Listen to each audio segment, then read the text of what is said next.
Hi, my name's Adrian and I run product development at Zendesk. I've been here for over a decade, and in that time, we've seen so much of our lives shift online. Our phones have gotten so smart and my hair has gotten very gray. All of these trends accelerated in the last year during the pandemic.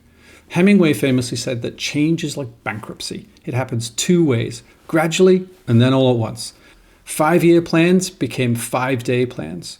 Long-term plans had to be shifted. Companies had to be agile. The rate of acceleration of change happened almost overnight as we moved to digital and we moved to remote. And the companies that responded in an agile way were able to keep moving and give their customers a great experience. At Zendesk, we discuss how the new normal will be. And I think what we think more than anything else is the current normal tells us how the new normal will be. The digital experience is not going back in a box. So many of the things we've gotten used to in the past year will remain. Hopefully not Zoom cap filters and day drinking in virtual hangouts, but some of the other things. So keep watching and learn a little bit more about some of the very deliberate planning we've been doing and thoughtful approaches we have to adapting to the new normal. Right? We've been thinking a lot about how to build great customer experiences for the new era, thinking about the use of messaging, the use of automation, how agile we have to be as businesses and focus on time to value rather than long-term plans, using data to make better decisions, and focusing a lot on how our teams collaborate when they are now remote. So please join me in digging in and learning a little more about these topics.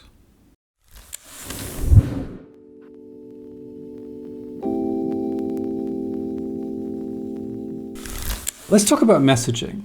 So messaging has been the way that I think we've all begun communicating with our families, with our friends, and now it's the way that we're communicating more and more with businesses and organizations. We've seen this shift towards these super convenient channels. They're the fastest growing channels amongst our customers.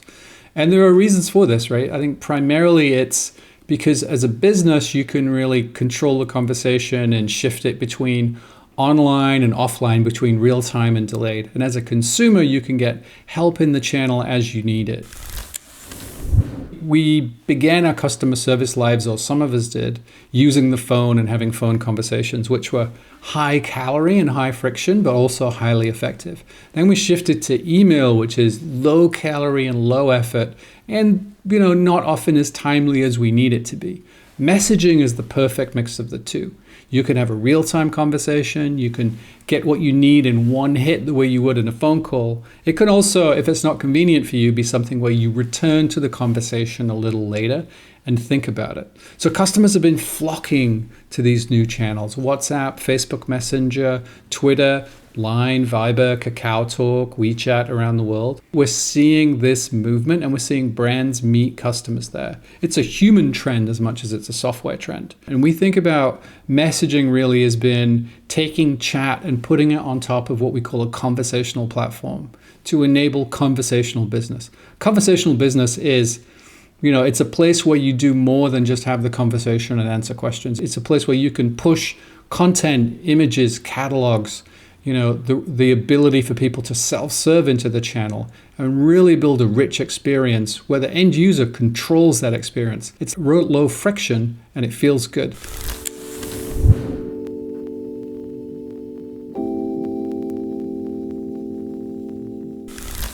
I think it's important when we think about artificial intelligence to realize, it isn't magical, but it is table stakes if you want to be in control of the conversation that you have with your customers without needing to double or triple the number of staff that you have serving and talking to customers.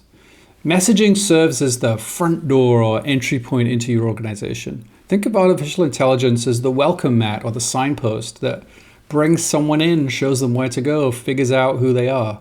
So much of customer service, so much of the conversations that we have in customer service are establishing the identity of the customer, the intent of the customer, and context about their problem.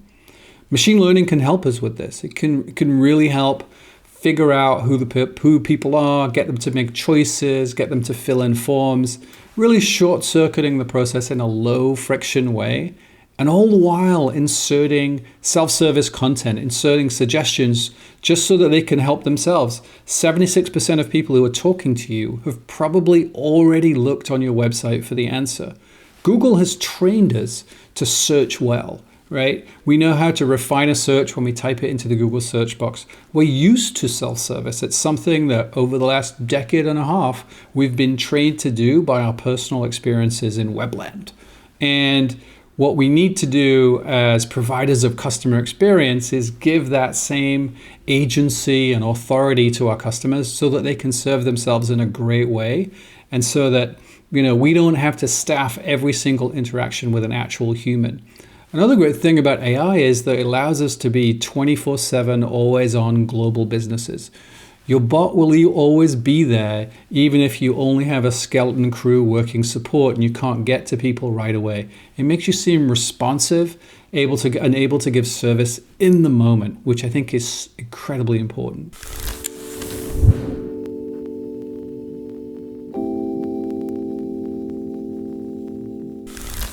Agility.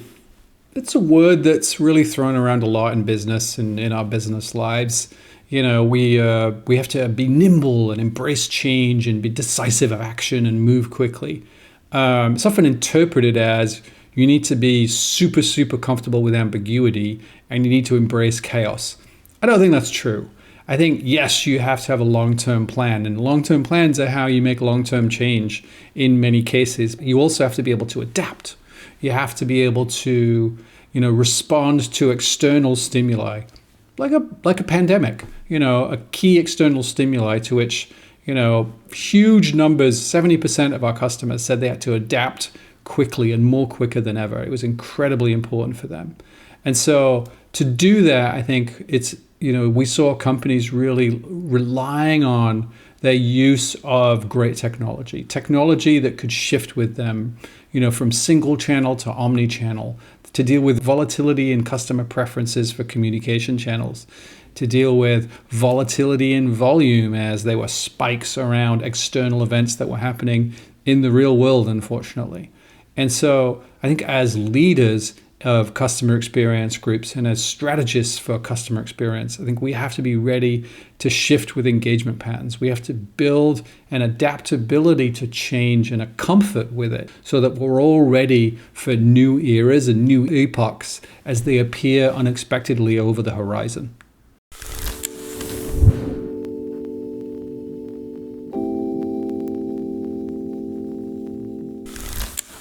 We've all gotten used to working remotely, but I think it's important as we analyze that shift to think about the nature of work itself and the nature of teams, right? A team is not a group of people who work together. It's actually a group of people who trust each other. When I think about my visits to hardcore customer service departments, I think about incredibly decorated whiteboards where cave paintings were being exchanged between teams, notes were left. So much learning was passed from hand to hand, from mouth to ear in an oral tradition. I think that community was an incredibly important part of adapting quickly and being agile in customer service as new things appeared, new problem types came up, and people began to adapt to those problem types. Now, overnight, we all shifted both to digital work and to remote work, and those things are not the same. And they put different stresses on an organization. And the way that you communicate with customers, partners, and employees, most importantly, changed radically. So we have to be deliberate, I think, as we think about going into the future. It's easy to say, yes, we need to write everything down. But yes, we need to write everything down. Communication has to be a little bit more formal. It has to be voluminous. You have to over-communicate. And the tools have to be in place so that digital native collaboration can happen between your teams. They're no longer sharing the same physical space, but they can share the same digital space. And they no longer are sharing the same whiteboard, but they can share the same document and they can share the same tools. And I think great knowledge tools embedded within a customer platform, a customer experience platform, can really help those teams short circuit tough learning being repeated around the world and enhance collaboration.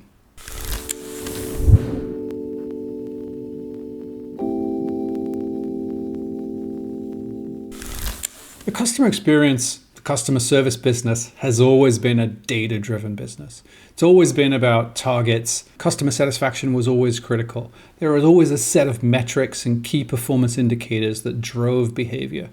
What we saw during the pandemic was that there were huge shifts in customer preference, in channel preference, in volume. There was so much volatility in the activity of our customers that being data-driven and being analytical in the moment and in real time became an existential problem for many customer experience leaders, something that they had to deal with if they were going to be able to survive and meet the customer demand and the customer volume that they were faced with.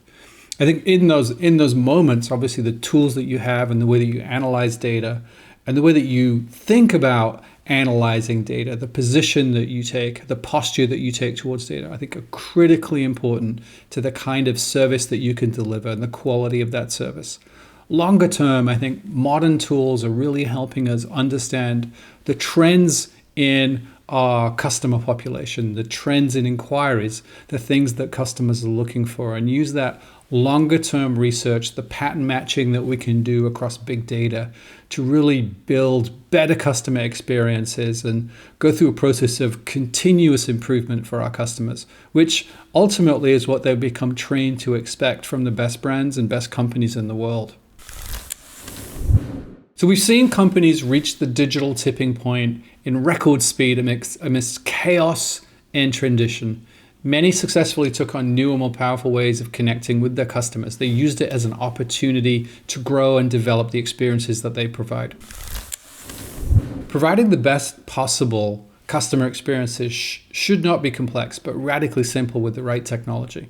Unfortunately, simple is the hardest thing to deploy and get right. It takes practice, it takes effort, and it takes iterations. And so we should think about providing that customer experience as a journey, not necessarily a destination. All of us at Zendesk are committed to being trusted partners with you on that journey as you seek to deploy new customer experiences and as we sort of work together on the future of CRM and the future of customer support. Thank you.